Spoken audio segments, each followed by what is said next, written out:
Yeah, okay guys, I think we're gonna go ahead and get started. I know there's folks still out in the hall that are networking and all that, they can come in. But you guys get extra credit for being here on time, so good for you. My name is Lisa Wilding Brown. I'm the CRO of InnovateMR, and this is Mark Menig, COO at PureSpectrum. Thanks everybody for coming. Yeah, thank you guys for coming. We've been collaborating for probably close to a decade on a few different things, but quality being sort of really the hot topic for us. We were here last year. Some of you may recall we gave an in-depth tour of the dark web. There is a webinar, recorded webinar available of that if you guys are curious, but we've got some other items that we want to cover. But I think the big takeaway here is that my days as a hand model are over before they ever started. One of our graphic designers in-house put this together. We like to try to keep it fun and playful, so, but you got to be Marty, which is way cooler. So. As I said, I'm Marty-sized. So. All right, so agenda-wise for today, we wanted to take everybody through some key trends, notable news for 2018. Really, again, kind of just revisiting the landscape around fraud as it exists both within and without the market research industry. Remind you a few of the categories of fraud, take you through some of the common tactics employed by fraudsters. So we're going to get into 3 of them with a little bit of detail for you, getting a little bit more specific, a little bit more granular than we did last year. And then we're going to actually demonstrate one of those techniques, URL hacking, link manipulation fraud, a lot of different names for it. But I don't think a lot of people have actually seen it. And so we wanted to show you what's actually involved and then talk through kind of how that will manifest in your data, where the breakage points in the ecosystem are, and those types of things. Let you see that firsthand. Then we'll do some actual tactical solutions for research. So again, last year we didn't delve into the solution side of things. We really just framed up the problem and tried to pull back the curtain a little bit of how big a problem it was. This year we want to get a little bit more and give you a couple of key tangible things that you can take back to your businesses and implement tomorrow to have a positive impact in preventing some of this stuff. And then we'll wrap up. We've got some questions. We've got some polling that we can do live like we did last year where everybody gets their cell phones out, gets to vote, answer questions, kind of get a pulse of the room and kind of guide and kind of seed our question and answer period as well. Awesome. Thanks, Mark. So you guys might recall last year I had a similar graphic up that looked like a virus, right? I think you have an animation on there. Yeah, no, I want to share one point before I put that up. And I often liken cyber fraud to viruses because there are new strains that emerge every day. And you can put solutions and methodologies in place to mitigate those problems as they arise. But that's not to say there'll be new permutations, new scenarios that come up in the future. So it is very much like a computer virus. And one stat that I shared last year with you guys at SampleCon was Forbes was predicting cyber fraud to cost globally around $2 trillion by the end of 2019. And as I was researching for the presentation, I found that Forbes actually updated their numbers, and it's FYI not great news. It's now up to $6 trillion by 2021. So obviously it's a global issue, and it's one that it's not solely limited to folks in our space. It's really every industry, government agency, multi-billion-dollar brand, whoever you can think of is dealing with cyber fraud and certainly concerned about it. Last year we talked about the categories of fraud. I don't know, Mark, if you want to kind of go through those quickly. I know we've got a lot to cover. Yeah, we bucketed them into really kind of 3 key things. You've got your lone wolf hacker, right? That's an individual acting on their own, committing fraud. Tends to be relatively low in scale, but still can be very disruptive. You've got the bots, highly disruptive, can be very large in scale and very insidious in a lot of different ways. And then I think the scariest one, as we've talked about it over the years, is the human collaboration, because you get both scale and a lot of difficulty in actually separating the signal from the noise, because you are dealing with real humans, but it's being done in that kind of collaborative, cohesive way that makes it very challenging to detect. Mm-hmm. Yeah, and I think the important thing is I think the lines between some of this are quite blurry. Absolutely. You know, we've seen click farms using programmatic scripts to help populate and really scale the level of fraud that's going on. And so I think the key is that the dynamics are always changing. Their methodologies are always changing. And so our reaction to those And the mitigation tactics that we employ need to change as well. So I just want to talk a little bit about some key themes and trends that we saw in 2018. Just want to reflect back on some of this good stuff. It was a bad year for data breaches. And I think it's important for us to mention the impact of data breaches in our world because it changes the way consumers perceive us. In fact, I was involved in a study by the GRBN, Andrew Cannon's here at the conference, and we were presenting that data back at an Insight show in the fall. But it talked about consumer reaction or consumer perception of the market research industry versus several other channels, including social media, search like Google, government agencies, and the perception of trust is still very low, and we have a tendency to get jumbled in with other industries and other channels. And so you have to keep in mind the sort of dynamic that's at play here in terms of all these different privacy breaches, the amount of PII that's been released. And so a lot of the studies that we're running, we actually want to collect PII either for additional segmentation or passive metering or recruitment of different communities. There's a lot of reasons why we like to collect PII, and we're all sort of scratching our heads wondering why there is this reluctance to give that information. And here's the reason why, guys. There's been so many breaches that have happened, and then we've also seen a 44% rise in malware, 117% rise in ransomware. And I think the big key takeaway from all the literature that I was able to glean online is it's not limited to the big, large enterprises, that smaller, mid-tier companies are feeling that pressure and pain. Let's just do a little raise of hands on this one. Who in the room was impacted by one of these data breaches? Had your PII released, stolen, right? I would be willing to bet that people not raising their hands just don't know that they were a part of it. Yeah. Right? Because I know I was personally a part of at least 3 of those, right? So, I mean, it is out there. And the reason we like to talk about this and remind people, nothing here has to directly do with market research and the sample providers in the industry and those types of things. It has to do with the mechanisms that we employ to do the things that we do around data quality and fighting fraud and all of that, right? Most of you that know me, my background, TrueSample, we did a lot of things around identity validation, taking that first name, last name, home postal address, matching it up with credit data and those types of things. We saw an actual decline in the efficacy of that methodology over the years, right? And the reason is because of this stuff, is because all you're validating is the data that's being input, right? So it's real data. It is a real first name, last name, home postal address. They belong together. It's just not representative of the person that is utilizing it. And that's the challenge of the world that we now exist in, is to say the things that we used to do have been impacted dramatically by these things that are happening outside of our industry. And so it's to remember that while a lot of the time we operate in a relatively insulated ecosystem of our industry, we still get dramatically impacted by things that are happening around us in that global kind of spectrum. Yeah, and I think the study that I cited earlier from the GRBN, it really reinforced that point, is that we sort of do live in this vacuum. We think, oh, we're market researchers, we're super ethical, we have been doing opt-in as a methodology for many, many years, making sure we get informed consent, and yet we're starting to be impeded or impacted by these other channels, these other industries, and we're kind of like, how is this fair? It's not right. We've been doing it the right way for a long time. One report that I did find, this was sponsored by CyberScout, that I thought was kind of interesting. The actual total number of breaches actually went down 23% in 2018, but in terms of the actual number of consumer records, it soared up 126%. So fewer breaches, but far more damaging, more invasive in terms of the level of information being released. But I wanted to share this, and there'll be a copy of the presentation for you guys as well. Yeah, the other, on that last one too, the point that when we were talking and prepping was the number of breaches is really irrelevant. And it's really about that number of records being exposed, not only kind of in that current year, but the aggregate number of records that have now been exposed. That's really the piece of it that impacts us, right? And it's because it's all out there now is kind of the mentality. And as it relates to the different things that are happening around data and privacy and protection of those things, it's actually interesting because we're doing the right thing as a society, right? Empowering consumers to be protected, to have the privacy, to be in more control of it.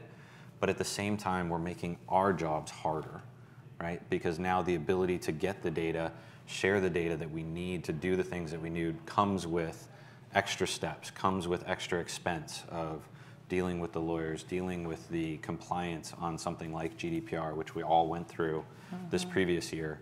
And that, you know, will be the gift that keeps on giving, right? Right. These things, I mean, that's really just scratching the surface. I absolutely. just put out a blog on this. I don't know if you guys have seen it through Wire, but we obviously have the Vermont Data Broker Law that went live Jan 1. The CCPA, which is out of California, we have a lot of prep to do for that. That's going live Jan 1 of next year.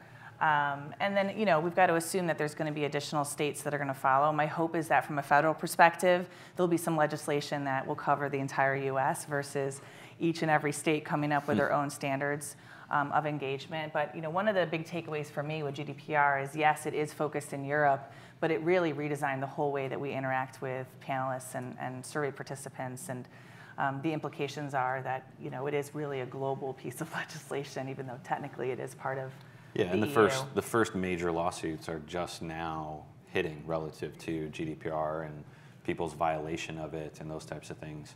And that, to me, is when the next real wave of implications to our industry come, is the outcome of some of those lawsuits.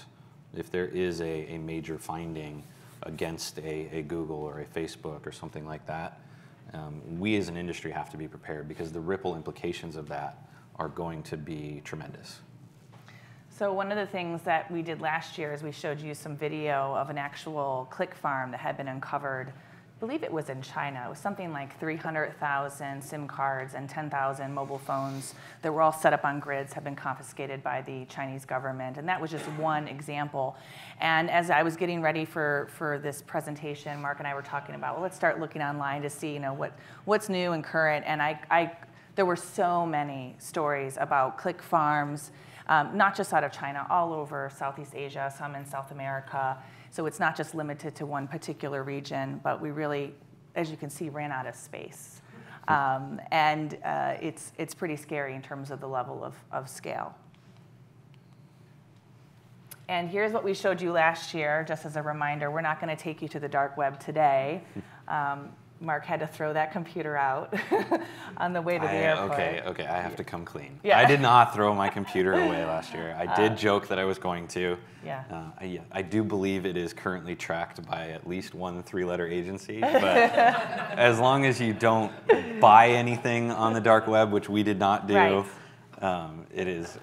That computer does still exist. I will admit that. Me last year. That was our.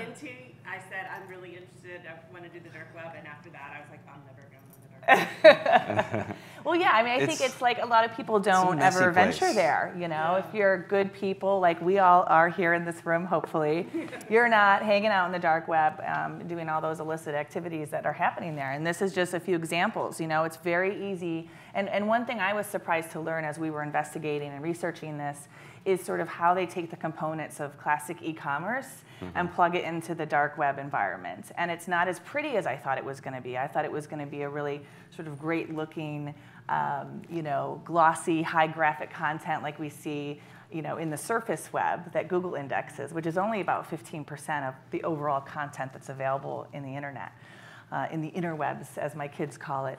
But it's very kind of, you know, pulled back and basic in terms of structure, but you can really do anything. You can buy drugs, you can buy guns, you can rent a hacker, you can choose what level of hacking you want. He can even expedite it for you for an extra fee.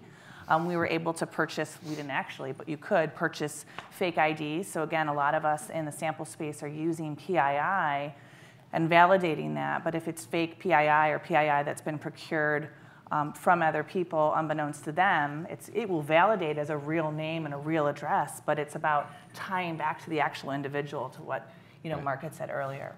Yeah, I mean, even if you think about just on the regular web, the amount of name and address information that is readily available, just in simple searches, you know, if you think about property searches, which are public records, public domain, you can get tremendous amounts of PII.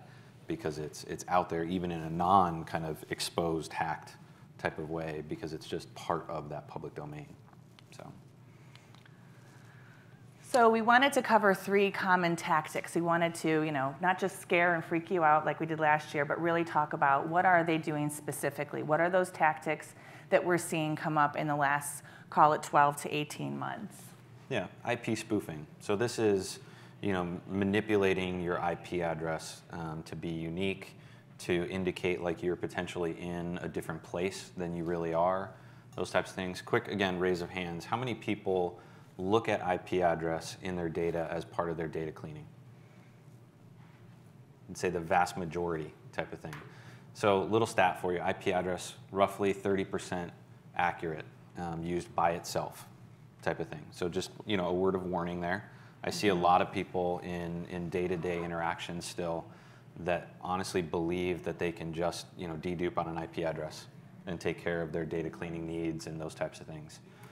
By itself, simply don't get the levels of accuracy that would be required for you to feel like you've legitimately cleaned your data. And in fact, when you're seeing those duplicates, oftentimes those are going to be the people that are good and are just on a shared mobile network. The ones that are different are where that noise is in trying to find the signal, because the fraudsters have very simple tools available to them with VPNs and different things that can assign a new IP address at the click of a button. So right. If you saw last year's presentation, we used a VPN when we connected just to, again, further hide as we were going into the dark web.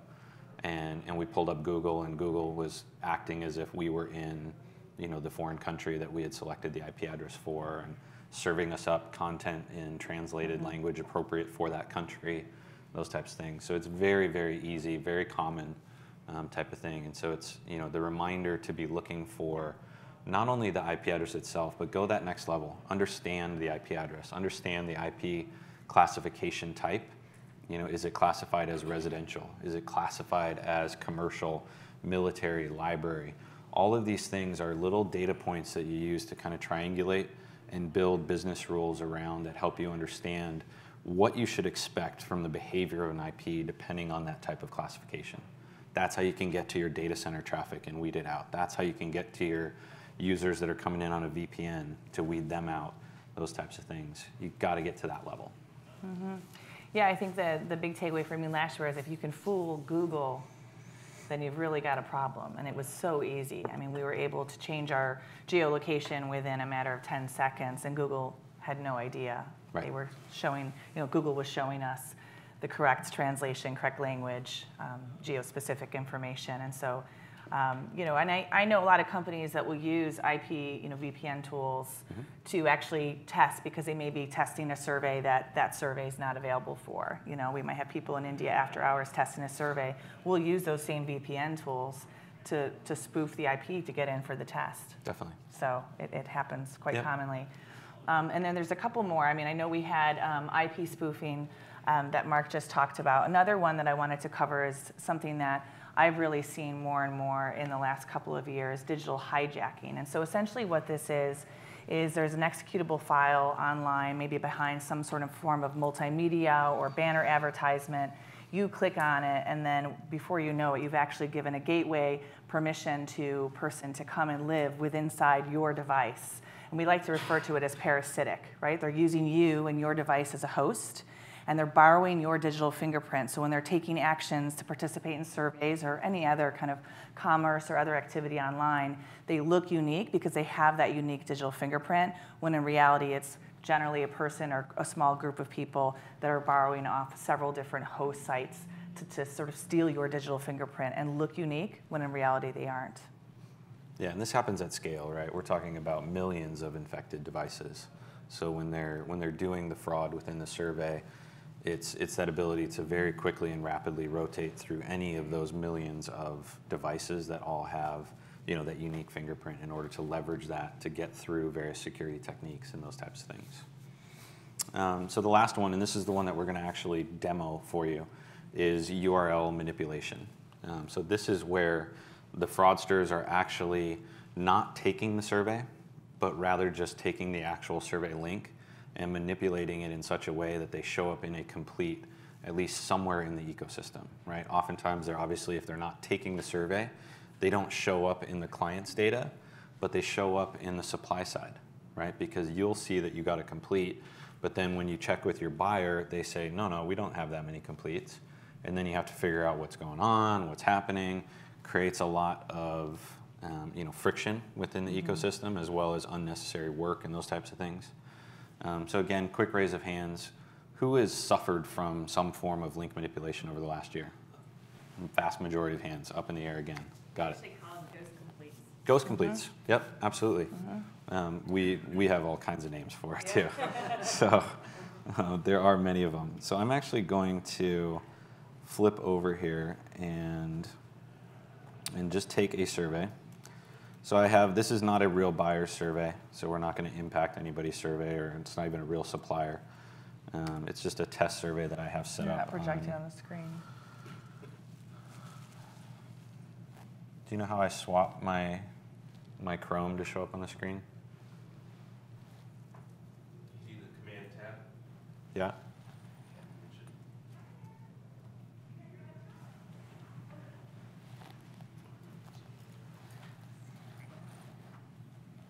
You might need to pause that first. Just exit the slide.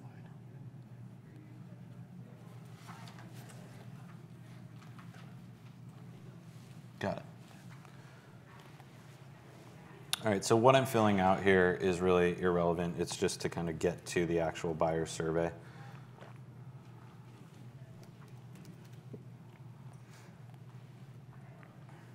And so again, this is a little fake survey that I set up in Qualtrics, which essentially, by clicking and taking the survey, you're able to become these different statuses, right? So a complete, a term, a quota full, a dedupe, a quality term, and those types of things. So who is familiar with the developer tools in Chrome? A couple of hands? So fewer hands now. So we're learning something. This is good. So I'm going to open this little kind of screen here that is the developer tools. And I'm going to preserve the log. This is the ability for us to just see the actual network traffic that's happening as I'm interacting with the web page, and actually record all of the different connections and calls and things that are happening. And this is what some of the fraudsters are able to do. So what do I really care about you taking away from this right now? I've got Google Chrome, and I opened an extra little window in Google Chrome, right? These are the only tools I'm using today. So like when last year at the dark web, we had special browsers and VPNs and .onion URLs and all of that. This is just as simple as what each and every one of you has on your machine and could go do today type of thing. And so that's what I wanted people to understand. So I'm going to become a complete right now, and I'm going to finish the survey. And you can see the network calls happening there. You can see that I've successfully registered a complete. So I'm going to come over here to the survey done. And then you can see the request URL here, which actually gives you the status code to be a complete. This is on the redirect URLs that we all use in our day-to-day. So now I'm going to come back to this survey, grab that URL again.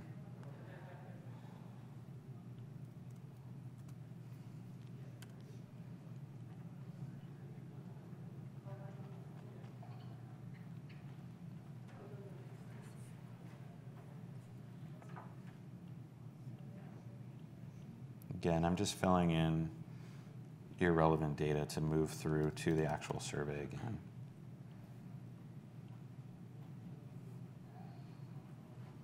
And then what I'm going to do is I'm going to pause here, because now, if you remember last time, I selected complete and then I hit the next button. So I'm not going to actually touch this survey. I'm going to take that URL back here from the survey done that we looked at. And this is where I'm going to actually manipulate my URL now. Because I have a new transaction ID right here for this particular interaction with the survey. And I'm going to take the front part of that URL up to that transaction ID, and I'm going to replace it.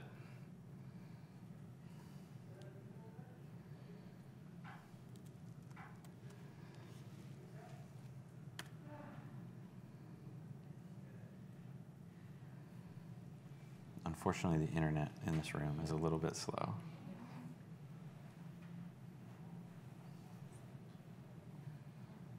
So you can see, remember, I didn't click anything in the buyer survey. So I didn't click complete, I didn't click next, but I just successfully registered a complete on this fake supplier side. So as a supplier, which many of us are at this conference, obviously, I think I just got a complete on my buyer survey. So now what's happening, right? If I have this in any kind of scale happening within my survey, my yield management system is going to be saying, oh, how many completes do I think the buyer still needs, right? Until you get that next quota update from the buyer, you actually may think that you are wildly further along as far as fielding than what the buyer sees on their side.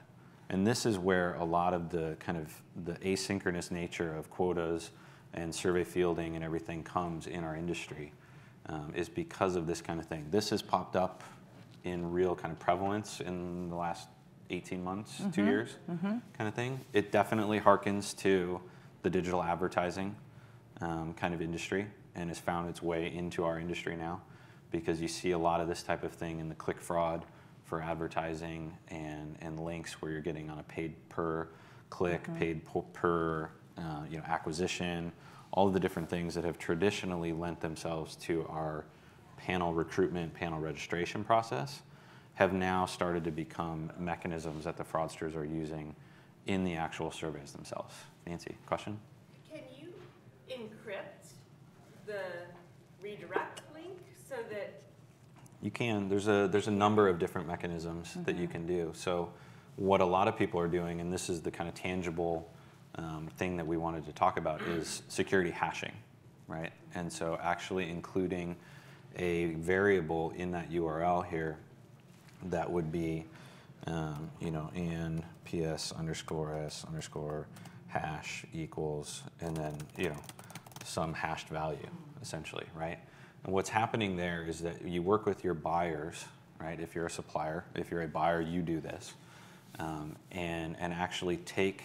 So the way we do it, for example, within our system, you take the entire URL that you're about to send back in that redirect, and you put that through a hashing algorithm, whether it's SHA-1 or SHA-256. There's a number of different hashing algorithms available commercially for anybody that wants them.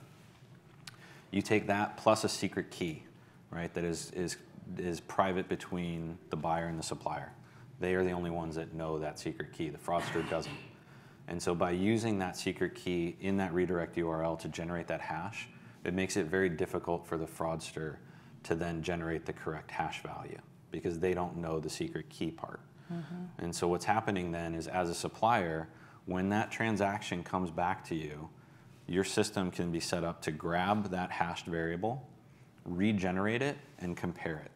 If they match, you know you have an unadulterated transaction and it's safe to record that, count it, pay incentives, do all those things.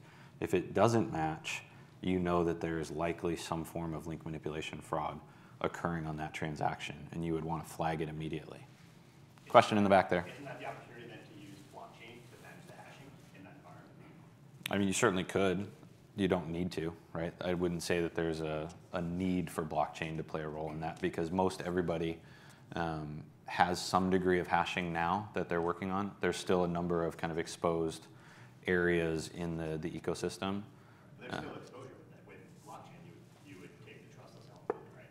Like, so it's taking any element whatsoever to add fraud by controlling it. Yeah, it can. It certainly can, right? I just think it's not a necessary thing for blockchain, really. Like, I get what you're saying and I get the value. I'm just saying you don't need blockchain to achieve what we need with security hashing is all. The other thing to remember too is that we don't operate in an ecosystem where a respondent moves from supplier to buyer and back to supplier. It just doesn't happen most times that way. It's a source to maybe another source to a buyer to the real survey. And if it's not hashed between each and every one of those steps, it breaks down. And so this is what we found is still kind of really cropping up now, is the kind of the people that think they're the supplier and the buyer are doing the hashing, and it's wonderful. It's in some of those other hops where the hash isn't happening. And so any point in that respondent data workflow that is kind of unprotected causes the whole thing to break down.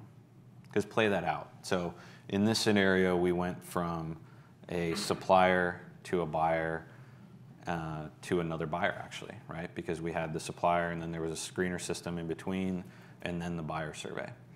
So if the supplier to the screener system was security hashed, but the security system to the buyer survey was not hashed, you would end up getting a scenario where a complete comes back from the buyer survey to the screener system. The screener system then sends it back with a hash value to the supplier. The supplier compares that hash value, and it matches. And then that's the problem, is because the ultimate end stream buyer doesn't have that complete. But now 2 other parties in the ecosystem think that complete exists, type of thing. Mm-hmm. Make sense? Quick raise of hands too. Who's doing security hashing if you know you are? Okay, so again, way fewer hands than people that were experiencing link manipulation fraud. Right, I think a lot of people have been sort of like, okay, our numbers don't match perfectly, we'll just reconcile our IDs at the end of the month and call it a day. It's often thought to be like, oh, the redirect just failed and that person didn't make it back, or this or that. Right. But like to your point, if there's one party in this chain of folks, can break it all. That's right. Can break it all. So it's important that all of us sort of shake hands on this and leverage this type of technology versus relying on the more manual reconciliation process at the end of the month. Is what you just did scalable to significant levels? Meaning, if we're talking. Yeah, automated scripts, and you can essentially write a bot to do that kind of thing. Absolutely, and that's where the real kind of scary side of it is. Because if we're talking 3 or 4 completes at the end of the day, right? Something happened. Somebody. But think, how long did that take me, right? Because I'm not taking the survey. So even one person, in a country where these incentives, are meaningful, right? We talked a lot last year about Venezuela, the state of the Venezuelan economy, and what the motivations around fraud were.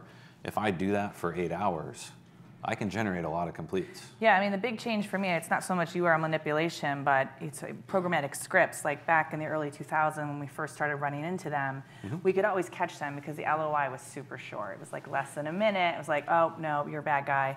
Right. But now they're actually acting more human-like. And so they're taking surveys for 20 minutes. They're really demonstrating the mannerisms of a real human being, and it can be much more difficult and a lot more nebulous to catch. It's just the time between the clicks, and it's very easy in scripting to put a little line of code in that says pause for X, and then generate the next click type of thing. And when the script is doing that, it's brainless for the person once they've written the script. Mm-hmm. How often are they getting paid on the supply side? Well, I think it ends up getting caught quite a bit at redemption time. So depending on the incentive model of a particular source, if it's a real-time thing and there's no redemption thresholds and those types of things, I'd say that's a little bit riskier versus people that have redemption checkpoints and thresholds. I think those people find it a bit more, but by that point, it's been going on for quite a while. And so then you have to start to worry about, well, how much data has kind of been created or manipulated as a result. This is rationale for a couple things. One would be the thresholds. Definitely. And number 2, like an industry-wide solution. Because the more that we're committing fraud at certain suppliers, the more activity you're going to get that affects all of us, regardless of supplier, right? Mm-hmm. Yeah, but I mean, I guess again, remember that like they're not actually impacting the buyer survey. Right. And so, the question is, if everybody puts in place the mechanisms that they need, an industry-wide solution, it makes sense, right? As an industry, what have we actually ever implemented in the last 20 years that was an industry-wide solution? Mm-hmm. I mean, it's not for lack of trying. There's definitely been a lot of committees. Yeah, a lot of committees, a lot of coalitions, a lot of really good ideas, a lot of even good execution, and it's a challenging thing. And my decade in TrueSample, I spent a lot of time looking at other industries too and saying, where has standardization actually occurred and been effective? And then we travel around at these conferences, we travel around visiting customers. Just the next time you're traveling around, pay attention to the stoplights. Stoplights aren't even standardized. from city to city. One thing that was interesting, though, we found last year when we were looking at the dark web is there's actually quite a bit of standardization down on the dark web. Yes. Like we found like a glossary True. of terms with, proper nomenclature on, this is what you refer to it as. So Very true. If the fraudsters can get themselves together, surely we must be able to rally the troops as well. I think we're still due to publish our definitions that were started at this conference 3 years ago? That's longer. Is it longer? Yeah. Okay. Yeah. Yeah, that was 2014. Yeah. So waiting for that with bated breath for sure. All right. So it is time to get your cell phones out. Yes.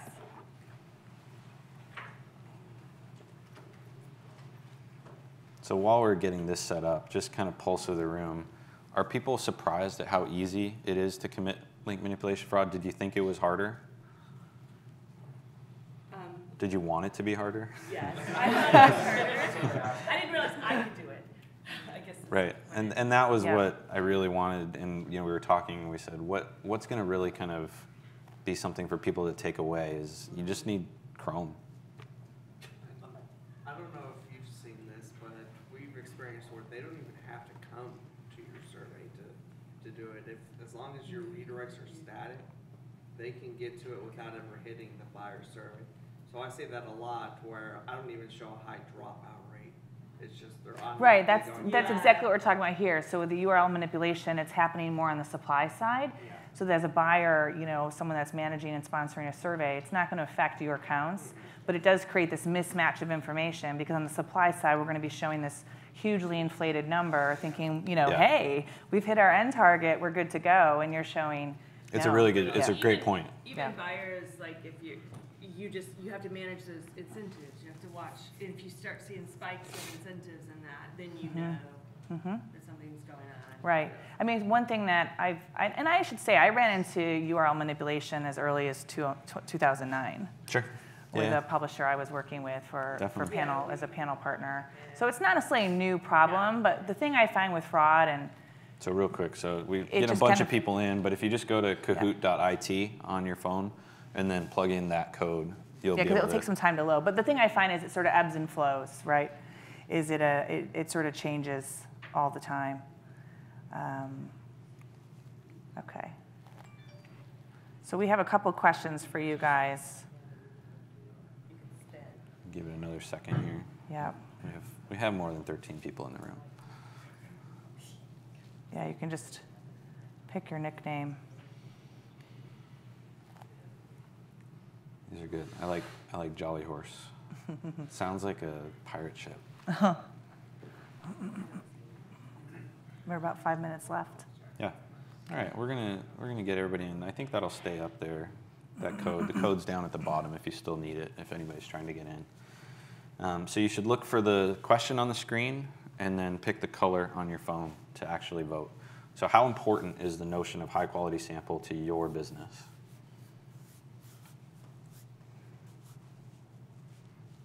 And I don't think there's any right or wrong answers. So just your honest opinion is all we're looking for here. I think there is one wrong answer.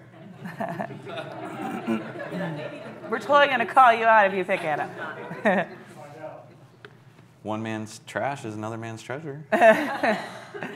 Or woman's. Mm-hmm.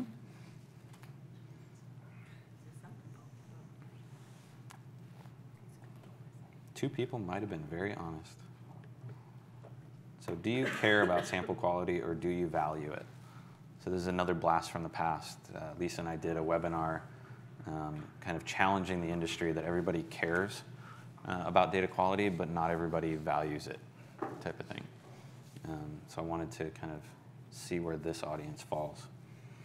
Again, the options here, I care, but I'm not willing to pay more. We can't answer it.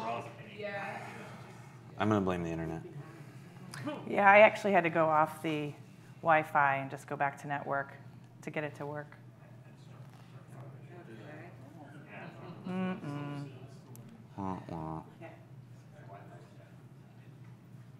It's always a shock when it doesn't work. It's like, come on, this is 2019. All right, well, we might be done with the Kahoot. Maybe we should just vote. Can I manipulate the URL Yeah, absolutely. Just open the developer tools and you're good. Yeah. Absolutely. Yeah, it's true. All right, well, we're done with Kahoot.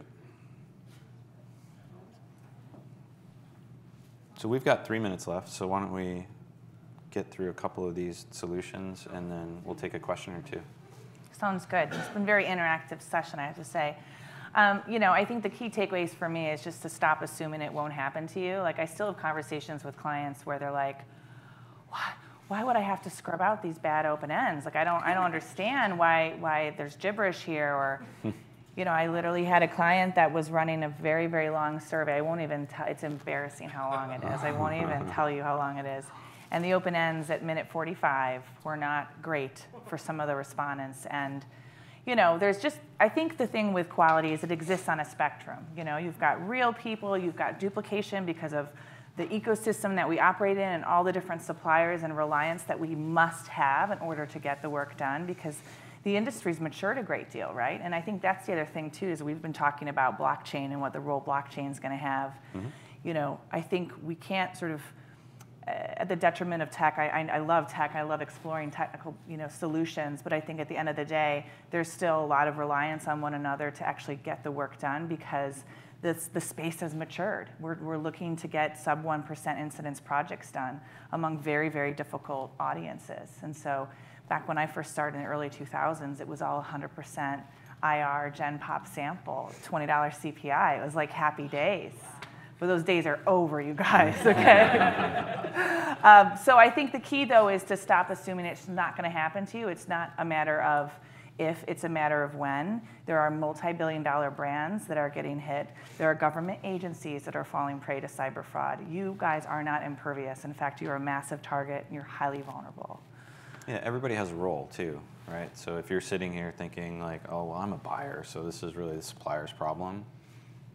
One of the biggest things I really wanted people to take away today is everybody has a role in combating this, right? And we talked about in that link manipulation example, right? The buyer has to generate that hash value on their side. You have to do a little extra work as a buyer in order to help and benefit the entire ecosystem, right? So as a buyer, or as a supplier, remind your buyers about what their role is. Help them help you, type of thing. Mm-hmm. Yeah, I think those are the best types of working relationships, because they're obviously going to get a lot of visibility into participant performance. And, depending on the project and the sample frame, you may be, I always sort of say, how long do you date someone before you introduce them to mom and dad? In a perfect world, you would date someone a long time, and then only then, once they've passed the muster, you'd introduce them to your client. But again, it's that balance of trying to achieve feasibility, getting in and out of field, finding those sub 10% populations, procuring the traffic online, impaneling it. There's so many challenges to sort of generating and blending that sample frame. And of course, keeping it consistent from a longitudinal perspective is like a whole nother layer of complexity.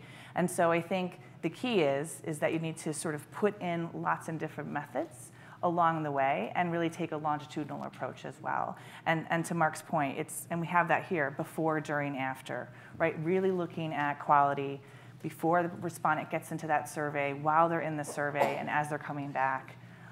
There's all sorts of signals that you can pick up along the way that are going to really help, make a proper diagnosis of whether someone is good or someone is bad, because it's not really a binary issue of good, bad, yes, no.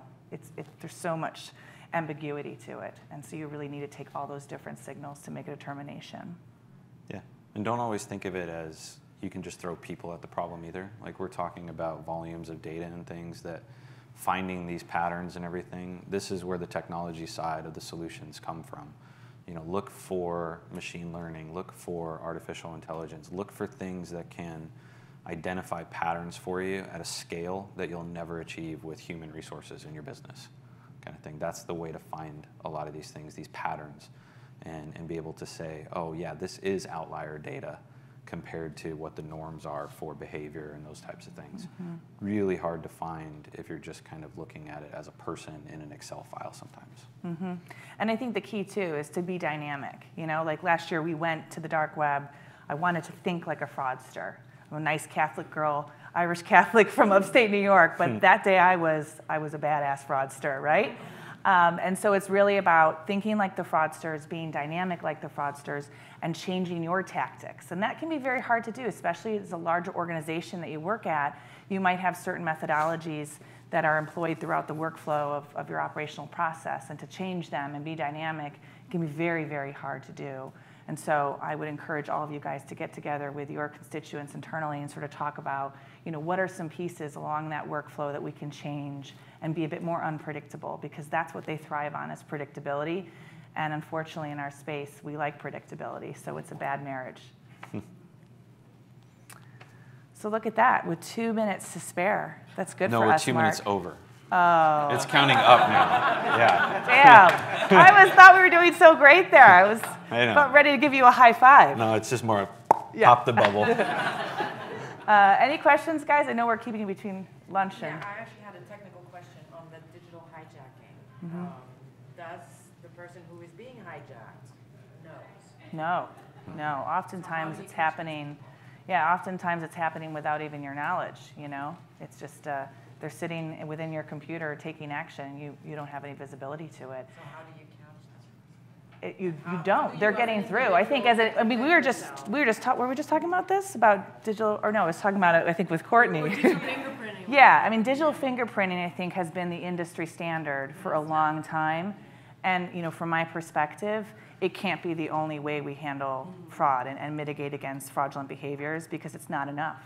Because you see that in your data, right? Yeah, you see we people that will get in, and you're like, they all have unique digital fingerprints. They all have unique values in their browser, but they have patterns across the records of your data. So you know that they're highly sophisticated fraudsters, and they're getting past that. So, I don't want to sort of lambaste one technique over another. I think there's a role for every type of technology or every type of method.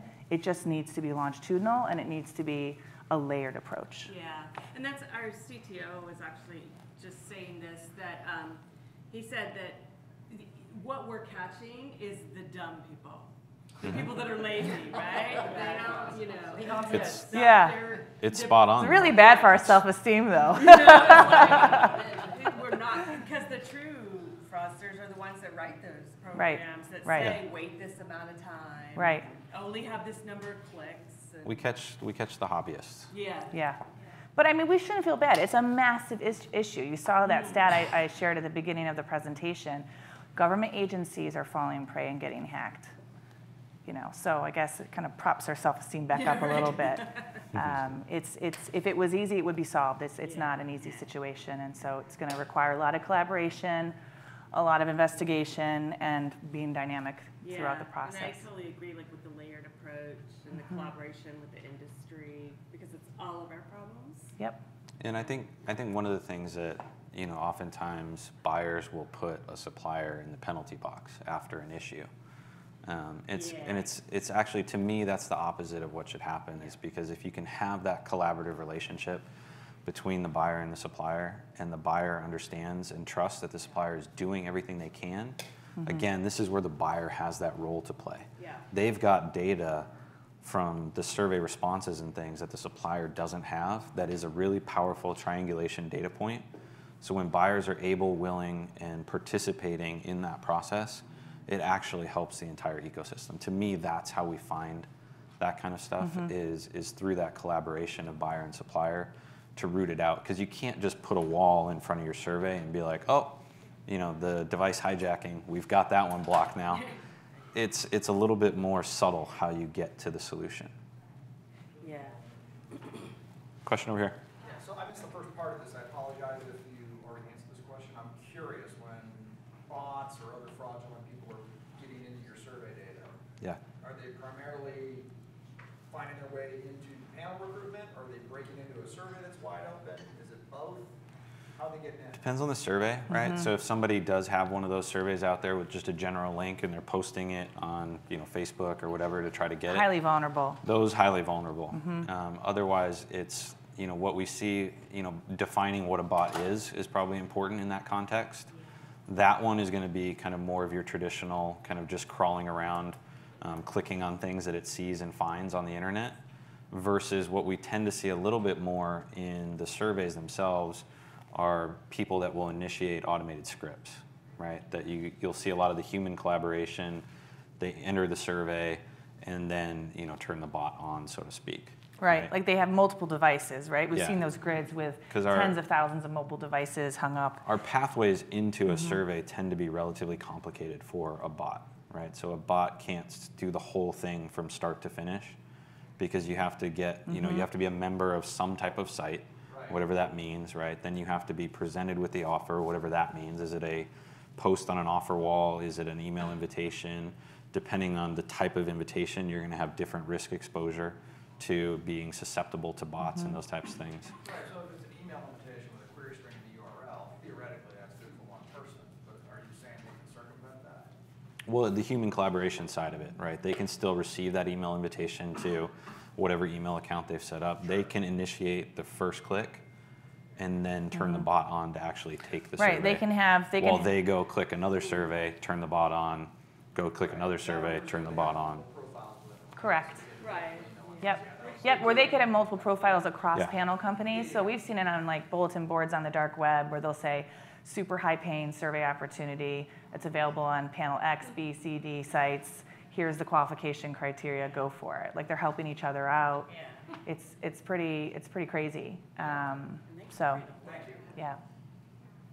So sort of a follow-up to this question, when a supplier identifies a recruiting source where bots and or human collaboration is happening, like what's the supplier sort of next step to try to like breach that, to close that off and prevent it? Is it to cease working with that recruiter? Or, yeah, I mean, I think there's a few different avenues you can take, and I think to Mark's point, if you're around the industry long enough, it will happen to you, right? And so that means like putting someone in the penalty box and penalizing them because they got hit by fraud this day, I think is a bit of a disingenuous bad move. And you really should be working more collaboratively with people, because if it happens to you today, it could happen to someone over there a week from now. Does that make you better or worse? Or so I think it can happen to any of us. I think as a first step, you sort of stop that recruitment stream and then do some testing and have those collaborative conversations and figure out, have they changed the sourcing on their side? Because that's the thing about the internet, right? It's very dynamic. It's changing literally every second. And so you may feel like you've got a good handle on the people coming into your panel or your recruitment path, but if your partner is changing things upstream that you don't have visibility to, then you're sort of in a bad situation. And there's techniques and things like source testing. That's something Chuck and I did way back when. Source testing definitely helps give you a good sense of a recruitment source's composition from a demographic, attitudinal, behavioral standpoint, but it's not perfect. It's flawed because it's assuming that source is always going to be that way all time. But it can give you a good pulse, and it can be part of a solution in a multifaceted, multi-layered strategy. I don't ever want to longitudinally helps. Yes, exactly. You can't just do it once and forget it. Right, exactly. And some sources are more stable than others because of the way they procure the traffic upstream from their side. So, sorry, it's not an easy question to answer, but I think the key takeaway is don't put your partner in the penalty box and say, you know what, I'm never going to work with you again, because that, again, it's just not the way that fraud works. Yeah, and I think as a buyer, because we buy a lot of external sample, you get in a penalty box if you aren't transparent and honest when we come to you and say we've identified fraud. And so we want to work with people, but that's when we start getting upset, is if they just don't want to work with us. Well, I think a lot of times, just from my own experience, when we've run into this over my career, a lot of times I think the instinct is like, oh my God, I don't want to have this conversation, But I agree with you, Nancy. I think it's all about being really transparent. I see it as an opportunity to provide education. It's great for us to have these opportunities, but definitely having these conversations one-on-one with clients and letting them know this is what the ecosystem is about. And a lot of times I find clients don't really understand. That's why we've really tried to create this dialogue and expose the issue. Hopefully it's making all of your lives a lot easier, having those conversations easier, because I think it is really about collaboration at the end of the day. We do try to go tell the clients these things as well, like the end clients, without alarming them. Right. But we try to make them understand that this is not going away, that this is everywhere, So yeah, because, you know, they see it, right? Sometimes it gets past us and they see it on their end. You bet. Absolutely. All right, we are definitely over time. So any other questions, or I'm sure everybody's hungry. So yeah. Thank you, everybody. Guys so much. Nice and bright.